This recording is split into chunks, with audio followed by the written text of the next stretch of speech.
So guys आज हमने एक ही जगह से सारा का सारा माल लोड कर लिया और ये सारा माल अलग अलग ट्रांसपोर्ट में उतरने वाला है। तो सबसे पहले हम पहले ट्रांसपोर्ट पे आ जाते हैं जहाँ पे 25 कट्टियाँ उतर जाती हैं और इसकी काउंटिंग करवाने के बाद हम निकल जाते हैं बाहर की ओर।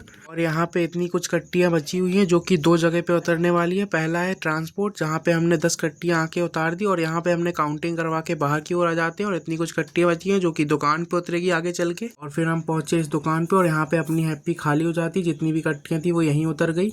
फिर हमने अलग अलग दुकानों से माल लोड कर लिया और ये सारा माल लोड करते करते हमको रात हो जाती है। और यहाँ पे सारा माल सेट करने के बाद यहाँ पे पन्नी डाल के रस्सी बांध देते हैं और फिर हम निकल जाते हैं इस माल को डिलीवर करने के लिए। और हम आते हैं इस पहली दुकान पे जहाँ पे ये आधा माल उतर जाएगा और कुछ पेटियां बच जाएंगी। तो यहाँ पे जितना भी माल था सारा का सारा उतर जाता है। सबसे पहले नारियल उतरे थे तो नारियल के पास आ गया और यहाँ पे कलश की पेटियां जितनी भी माल था सारा का सारा काउंट करा दिया। जैसे कि शक्कर की कट्टियां हो गई, सारा का सारा माल काउंट करवा दिया मैंने। फिर मैं निकल जाता हूँ ये सारा माल काउंट करवाने के बाद बाहर की ओर। और यहाँ पे इतना कुछ माल बच गया है जो कि दूसरी दुकान पे जाके उतरेगा और हम उस दुकान पे पहुंच के सारा का सारा माल उतार देते हैं। ये कुछ पेटियां हैं और उसके बाद यहाँ पे सारी जम जाती है। और यहाँ पे ये कट्टियां हैं जो कि 1 और 2 कट्टियां थी जो रखी हुई थी वो, और यहाँ पे कुछ पेटियां थी वो भी, और यहाँ पे ये जार रखे हुए हैं ये भी। तो ये सारा माल काउंट करवाने के बाद हम निकल जाते हैं अपने घर की ओर। सो गाइस मिलते हैं नेक्स्ट व्लॉग में, सभी को बाय बाय।